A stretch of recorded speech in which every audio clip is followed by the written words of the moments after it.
est comme. C'est pas le démon. Ça, c'est la forme que le démon voulait prendre. Qui est une manifestation. Dieu renvoie ce démon en enfer. Ce qu'il a utilisé pour ses talents, toi, c'est ça que tu vois. Il n'a plus le pouvoir sur ça. Il a cela. Parce qu'il a été exposé. Alors, cette personne, on lui dit,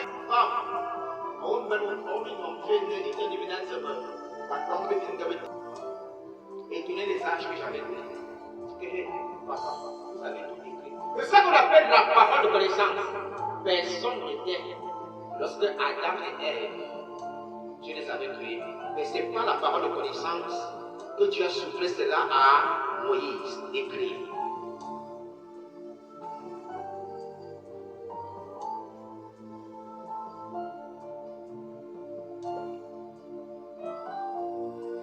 Alors, il peut arriver que tu passes ton temps à dire à Dieu, tu sais même parfois les innocents. Ça doit être mon père qui faisait les mauvaises choses. Alors, c'est ton grand-père. Dieu dit non. Il doit lui donner le nom de la parole de connaissance. Pendant que tu veux prier, Dieu te dit, il te donne un nom de ta famille que peut-être tu n'as jamais même entendu. Il me dit, oh papa. Est-ce que Dieu me dit, oh papa? Oh papa. Un ancêtre de la maison, de ma famille. Il était venu avec peut-être un marchand qui avait enterré un chat. Maintenant, Dieu peut commencer à te donner des indices. Des gens qui connaissent Obama dans ta famille. Tu vas les questionner. Est-ce qu'il y avait un Obama dans la famille ici? Et Dieu qui sait très bien qu'il y a des personnes, des gens qui connaissent, ils vont te dire l'histoire de ces derniers.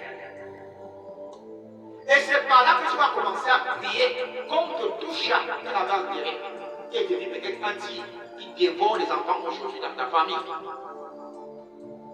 Parole de connaissance. Alors laisse d'abord le Saint-Esprit intercéder pour toi, pas des supplices inexprimables. Dieu nous a parlé de cela depuis l'ancienne alliance, Ésaïe chapitre 28. Le parlant là. Et Dieu a amené le parlant là, lui-même il dit pourquoi. Il dit déjà dans une époque où les gens veulent bien trop enseigner. Trop dire qu'ils connaissent. Il va maintenant enseigner en utilisant des langues des barbares.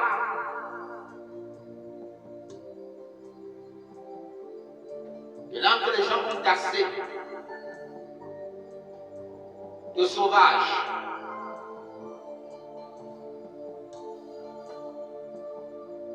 Ésaïe chapitre 28. À partir du verset 11, eh bien, ce n'est pas des hommes aux lèvres balbutiants et aux langues barbares que l'Éternel parlera à ce peuple. Si il y a un peu, nous avons au verset 9, à partir du verset 9, à qui peut-on enseigner la sagesse? Parce que tous ils connaissent déjà. À qui peut-on donner des leçons? Ils ont déjà les doctorats en théologie. Est-ce à des enfants qui viennent d'être sevrés, qui viennent de quitter les mamans? Là, c'est précepte sur précepte, précepte sur précepte, règle sur règle, règle sur règle, un peu ici, un peu là. Eh bien, ce n'est pas des hommes aux lèvres balbutiantes et au langage barbare que l'Éternel parlera à ce peuple. Vous allez voir à tout moment quelqu'un qui dit j'ai le doctorat en théologie.